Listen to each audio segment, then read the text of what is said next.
Hello नमस्कार. आज आपण मुगाची उसळ बनवणार आहोत. त्यासाठी मी 2 कप मोड आलेले मूग घेतलेले आहेत. ते स्वच्छ धुवून घेतलेले आहेत. त्यासाठी लागणारा कांदा चिरलेला आहे, टमॅटो चिरलेला आहे, मिरच्या चिरलेल्या. हा जो मूग आहे ना, तो तुम्ही लहान मुलांनासुद्धा देऊ शकता. इतका चविष्ट आणि छान लागते ही उसळ मुगाची. चला तर मग आता रेसिपी सुरू करूया. सर्वप्रथम मी कढई ठेवलेली आहे गॅसवरती. 2 चमचे तेल टाकलेलं आहे. त्यानंतर आपण आता मोहरी टाकूयात. त्यानंतर जिरं टाकूयात. त्यानंतर कसुरी मेथी टाकूयात. आपण मिरच्या टाकून घेणार आहोत. मिरच्या छान आपल्याला आता परतून घ्यायच्या आहेत. आता हा छान मिरच्या तळून घेतलेल्या आहेत. आता आपण कांदा टाकून घेऊयात.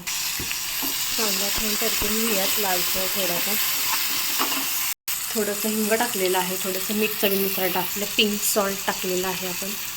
त्यानंतर आपण थोडीशी हळद, थोडीशी धणा पावडर,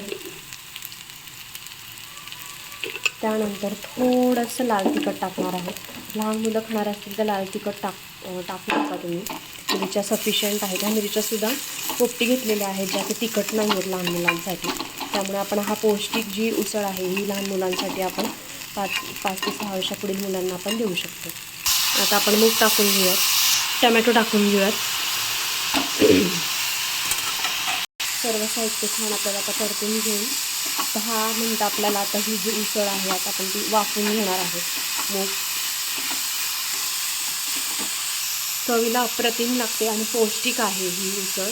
तुम्ही एकदा नक्की ट्राय करा. व्हिडिओ आवडल्यास लाईक, शेअर आणि सबस्क्राईब करा. आणि ही रेसिपी करून झाल्यानंतर मला कमेंटमध्ये सांगा ही कशी वाटते. थँक्यू.